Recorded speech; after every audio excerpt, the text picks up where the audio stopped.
Hey, what's up guys, it's Risky here, welcome back to another video. In today's video, I'm going to be answering some of the most asked Call of the Wild questions that I get in my comment section. So hopefully this video will help out some of you existing players and also a lot of you new players that might not know exactly what certain things do and how other things work. I have a bunch of guides on my channel that'll help you out if you really need those. Go to my playlist, go to my noob guides, or go to my videos and sort them for most popular. And one of my most popular videos on my channel is a beginner's guide. Video actually has 300,000 views on it, so thank you guys so much for that. That's absolutely insane. One of my most popular videos for sure. But anyways, let's get straight into this video. If you do find it useful, make sure you smash that like button, subscribe if you haven't already, and let's get into this. So one of the most asked questions that I get all the time is, Risky, I bought a lodge, but I can't find it. It's not on my map anywhere. How do I get to my lodge? What do I do? Well, it's very easy. Once you purchase a lodge, whether that's the Saseka Safari Lodge or the Spring Creek Manor Lodge, all you gotta do is once you're in game, whether you're on console or PC, is hit your pause menu for PC, it's escape. Go here to the Trophy Lodges tab. You can see you have Friends Lodges. These are where all your friends are, and you can go in there and check out their lodge. Or you have your lodges. What you'll do, you won't have any of these if you're first starting out with a lodge. These are all the lodges that I have created. You have to go down here, and you can click on this. Whichever one that you want to create, hit create lodge. It'll pop up down here as a, say if it's your first one, it'll be Saseka Safari number 1. You click on that and you hit go to lodge and it'll take you straight there. And boom, now we're at our lodge. Now we can come in here, mount our animals, check them out, show our friends, and do whatever we would like. One of my most popular questions that I've noticed on my comments lately has been, where do I find the DLC items that I buy? I bought a weapon pack, but I can't find the weapons. I bought the Goose DLC, but I can't find the collar. Well, once you buy that DLC, obviously the weapons aren't going to pop up straight away in your inventory. You're going to need to go into a tent or to an outpost, access the cache, go to the store, and I believe it's been a while since I've bought a weapon DLC. Immediately, they should show up in your weapons locker, and all you'll have to do is just drag them over, or you'll have to go here into the actual store, find whatever weapon you're looking for, and it should say that it's free, and all you gotta do is just click purchase. Even though you're not actually spending money, you have to purchase it anyways, and then it will show up in your locker.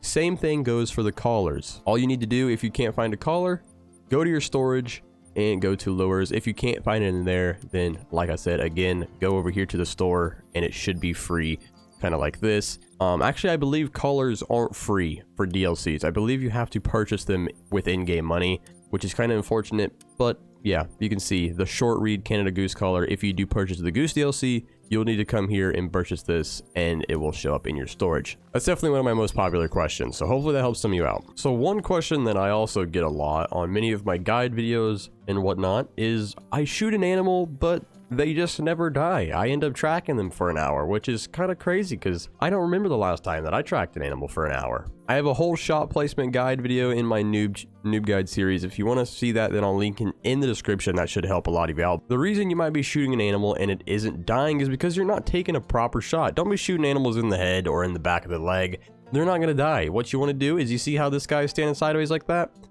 Put it right behind his front shoulder and he's going to go down. And that goes for basically every single one of the animal species in this game. Just put it in your head. It's a rule of thumb. Always shoot behind the shoulder and make sure you're using the proper ammo type for that selected animal. I'll show you here. If we pick up this goat, or this sheep, sorry, boom, right behind the shoulder.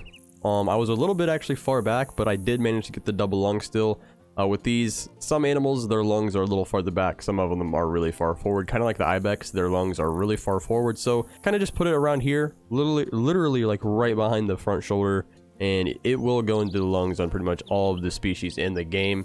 This is ideal. The double lung is what you want. Don't go for headshots. Brain shots do not work anymore. You're going to lose a check. It does not count as a, it'll get rid of the intact trophy organ hit there, and that's just no good. You don't want to mess up a diamond or anything from doing that. And I can't tell you how many times I have seen this question pop up in my notifications for a comment on my YouTube videos. What map should I buy? What DLC map? Which is the best for a beginner? It's really up to you. All of the maps in the game do have their own animals. Some of them have similar animals than other maps. Some of them have completely different. Some of them come with a weapon.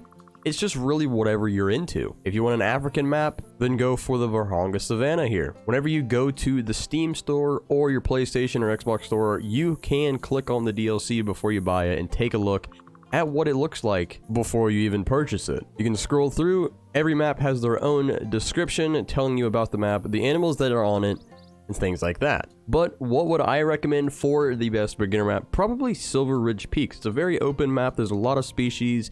You got turkeys, bison, mule deer, a little bit of everything. You got some small game, some medium-sized animals, and you also have the very large games such as like black bear and bison or whatnot. And considering there's a lot of animals on this map, it does mean that you're going to be able to make a lot of money, a lot of XP. That way you can rank up, finally get yourself some skills and perks and that new equipment that you've always been wanting. Now, another common question that I see quite a bit is, how do I use a collar? Are they even worth using, or should I just not even worry about them? Well, typically, if you watch my videos, you'll never really see me use a collar all that often, only in certain scenarios. Typically, I'm just running around full sprint, just shooting anything in my path, and I don't really just sit here and crouch around like this. But if there ever is a situation where, say, you see some animals off in the distance and you want to get up to them and make a good shot, I find the collar most useful for making those animals move closer to you and turning. So like I said, say there's an animal off there in the distance, and I think that cow actually smelled me or something. Oh no, she's calm. So say she's running away and we want to try and get her to come back. Maybe I can hit this collar here, boom, and then see how she stops there? And she turns toward me, and she most of the time the females will call back. Sometimes the males won't always do that. And sometimes they'll turn back away and start heading back away from you again.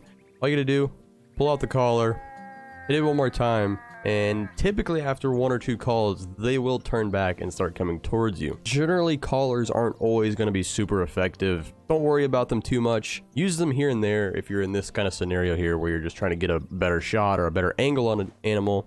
If you think you're just going to be able to go and climb into a tree stand and just sit there all day and just keep calling and calling and calling, that's most likely not going to work. That's not really how this game is meant to be played. This game's kind of just one of those games where you just run around back and forth to different need zones. It's not really like the Hunter Classic where you kind of just sit back and wait. It's definitely a little bit different. It's more arcadey, I guess. There's just certain scenarios where you do want to use a collar and certain scenarios where you don't. Hopefully that explained it a little bit. Kind of a weird thing to explain. I feel like it's kind of common sense, but it's not at the same time. So hopefully that helped you. Well, that's going to do it for this one. Those are basically the most asked questions that I get in my comment section personally. If you do have any more questions, make sure to leave them in the comment section down below. I'm sure me or somebody else in the community will gladly help you out and reply to you. Out of all of my videos, I always see these kind of questions pop up from multiple different people. So hopefully a lot of those people that have those same questions, if they haven't had an answer to them yet, hopefully this video helped you. That's the main purpose of this video, is just to help people,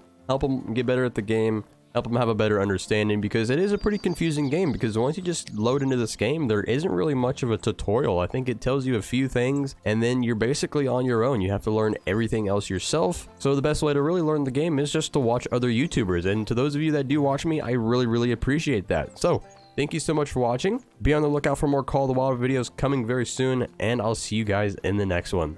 Later.